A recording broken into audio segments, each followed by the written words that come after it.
সহজ পদ্ধতিতে কিভাবে লাইফ সার্টিফিকেট ব্যাংকে জমা দেবেন যারা পেনশন হোল্ডার আর যারা পেনশন ফ্যামিলি পেনশন পান তাদের উদ্দেশ্যে আমার এই ভিডিও। তো চলুন, প্রথমে একটা অ্যান্ড্রয়েড ফোন সবার কাছেই অ্যাভেলেবেল। তো এই অ্যান্ড্রয়েড ফোনে আপনারা প্লে স্টোরে যাবেন। তো প্লে স্টোরে গিয়ে এখানে যে প্লে স্টোরটা আছে সেখান থেকে জীবন প্রমাণ অ্যাপ ডাউনলোড করবেন।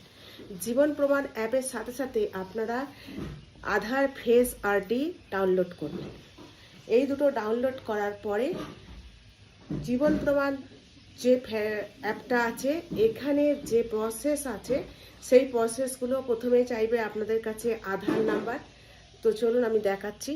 প্রথমে চাইবে আপনার কাছে আপনার আধার নাম্বার, তারপরে মোবাইল নাম্বার, তারপরে আপনার ইমেল অ্যাড্রেস। তো এই ইমেল অ্যাড্রেস, আধার নাম্বার আর মোবাইল নাম্বার প্রথমে দিয়ে দেবেন, সাবমিট করবেন। সাবমিট করার সাথে সাথে একটা ওটিপি আসবে। সেই ওটিপিটা যখন এসে যাবে সেই ওটিপিটা পরের প্রসেসে ওটিপিটাকে ডাউনলোড করবেন। তারপরে ওরা অপারেটর হোল্ডারের নাম দেখাবে, সেইখানে আপনার নিজের নামটা লিখে দেবেন।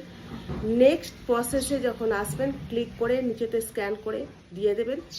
ফেস আরডি যখন খুলবে, দেওয়ার সাথে সাথেই ফেস আরডি খুলবে। তো ফেস আরডিতে আপনারা আপনার ফেসটা আধারে যে ছবিটা আছে সেইটা ফেস আরডিতে তুলে নেবেন। ব্যাস, বাকি প্রসেস আপ নিতে থাকবে। আপনি শুধু একটার পর একটা নেক্সট স্টেপ এগিয়ে যাবেন।